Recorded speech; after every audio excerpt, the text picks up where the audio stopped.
Hello everyone, in this video I will explain to you how to create an account on Roblox. First, we will click on Create Account. Here I will add my date of birth. After that, I will add a username that contains letters and numbers. The username must not be less than 3 letters, and no one else must be using the same name. Here I have some suggestions for the username and I will choose from them. Here I will specify the gender, male or female. Then I will put a check mark on this box. Then we click on Continue. When this notification appears, click Cancel. Here I will add a password for the account. It must contain at least 8 characters, and it is preferable that it be a combination of letters and numbers. After finishing, I will click on Done.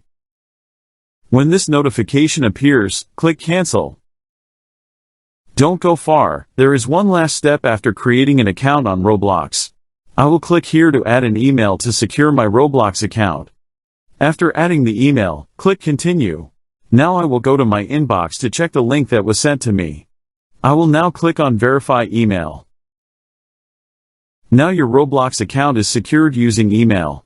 If you like the video, click like and subscribe to my channel to encourage me to provide everything new.